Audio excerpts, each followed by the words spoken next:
une petite vidéo rapide pour pouvoir extraire des rapports de vos timesheets pour vos départements respectifs. Vous avez dans votre timesheet, dans l'écran du homepage, les timesheets details et les timesheet reports. Donc, on va aller dans les timesheet reports et ce sont ces deux rapports pour lesquels vous pouvez extraire des données sur un fichier Excel. Je vais prendre celui-là.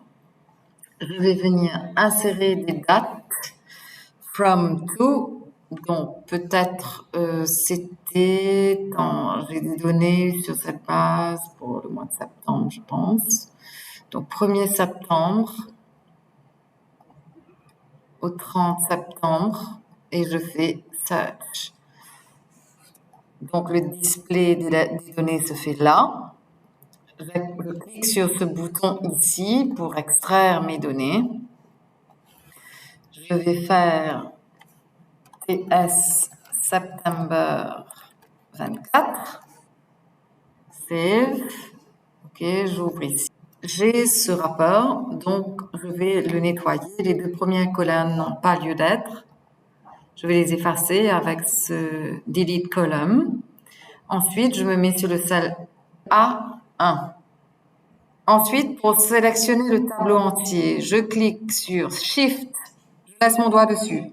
Contrôle, je laisse mon doigt dessus et je fais AND, E-N-D.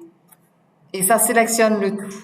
J'ai deux colonnes en plus parce que j'avais effacé deux colonnes au départ, donc je les efface et je fais ensuite dans ma Home tab, Format as Table. Je choisis le modèle que je veux. J'ai un petit message qui me dit est-ce que ma table a des headers? Je dis oui. Donc voilà, c'est déjà formaté dans une table. OK.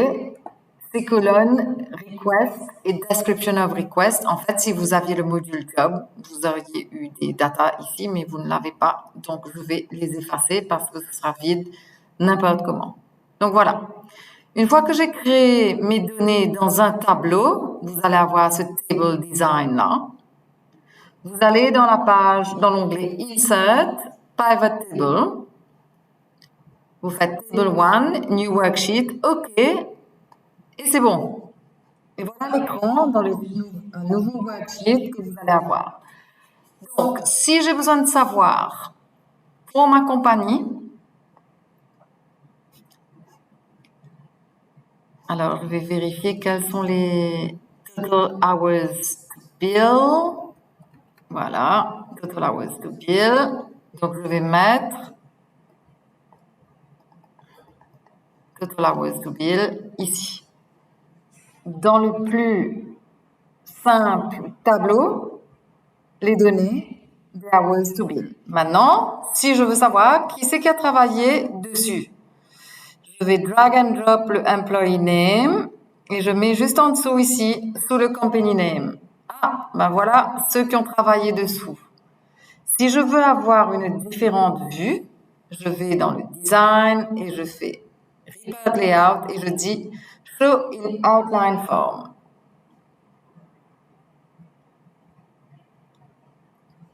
Donc voilà mes informations. Ça, les gens qui ont travaillé sur mes compagnies.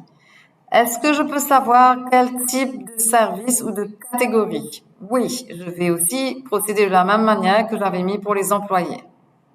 Donc voilà, accounting, COSEC, external, internal. Maintenant, peut-être que j'ai pas besoin d'avoir les employés ici en fait. Je préférerais avoir les employés là.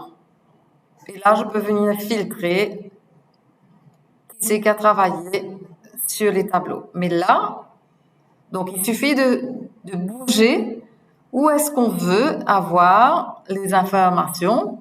Donc ici, pardon, c'est les rows. Donc chaque nom de compagnie vont venir s'afficher ici avec les différents services. Et dans les colonnes, vous pouvez avoir le service catégorie, vous pouvez venir ajouter la tâche, etc. Maintenant, vous allez me dire, oui, bon, c'est très bien, c'est pour le mois de septembre, c'est facile. Mais si j'avais plusieurs mois, en fait, ce qu'il faudrait faire, c'est de venir ajouter ici et de modifier votre data table, ajouter des colonnes pour venir mettre l'année. Disons, ici c'est le 9, on sait que c'est le 9. Alors, on va mettre un number, non, general, 9, 9 et 20, 24. Ah. General, 24, je viens sur le cell, petite croix et je double-clique ici et tout est aligné. Admettons que j'avais encore des données à la fin de mon tableau que je voulais ajouter.